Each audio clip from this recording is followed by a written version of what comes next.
ဇန်နဝါရီလ6ရက်နေ့တွင်အထူးရလေးနှက်ပန်းခဲမိုင်းဆော့တိုင်နဲ့နတ်ဆဖွင့်ရင်ပြင်နိုင်နှစ်ရက်ကြာကျမပြုလုပ်ခဲ့သည့်ခါထုံဖောက်ပွဲတော်အောင်မြင်စွာပြီးဆုံးသွားပြီဖြစ်ကြောင်း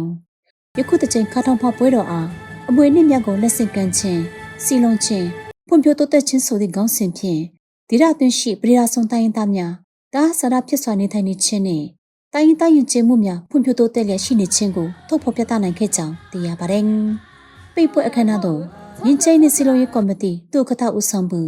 အမြဲတမ်းကော်မတီဝင်ဦးခမ်းမောင်အတွင်းမှုအဖွဲ့အတွင်းမှုများဖြစ်ကြသည့်ဦးအရှလာဦးလီအားချိုင်ဦးလော်အေနှက်ပန်းခဲဆိုရအကြီးကဲများနှင့်နှက်ပန်းခဲချစ်ဆက်တပ်မဟာမအကြီးကဲများတက်ရောက်ခဲ့ကြပြီးရိုးရာအားကစားပြိုင်ပွဲအတွင်းဆိုရရှိသူများကိုဆုချီးမြှင့်ပေးခဲ့ကြောင်းပြီးနောက်တိုင်းရင်းသားမျိုးစုံတို့ကဖြိုဖြည့်ရဲ့စစ်စစ်များဖြင့်တင်ဆက်ပေးခဲ့ပါတယ်။ယခုတစ်ချိန်ခါထောင်ဖပွဲတော်သည်ဖွင့်ပွဲအခမ်းအနားရိုးရာပူဇော်ခြင်းအခမ်းအနားရိုးရာအားကစားပြိုင်ပွဲ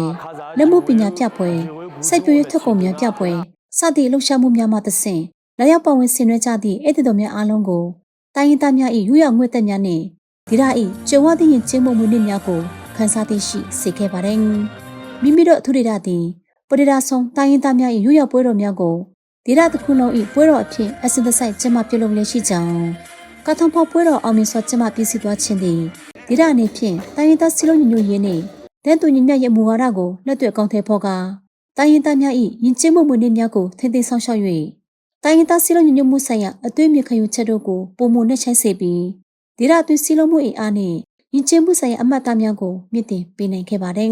။ပွဲတော်ကျင်းပပြည့်စုံသွားပြီဖြစ်ပေမဲ့တိုင်းရင်းသားစည်းလုံးညီညွတ်ရေးယဉ်ကျေးမှုဖွံ့ဖြိုးတိုးတက်ရေးလမ်းစဉ်ကိုဆက်လက်ရှောက်လန်းသွားနေကြဆဲဖြစ်ကြောင်း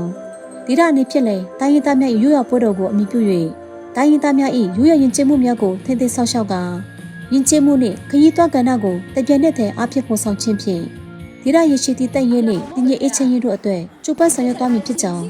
တင်ဆက်လိုက်ပါရရှင်။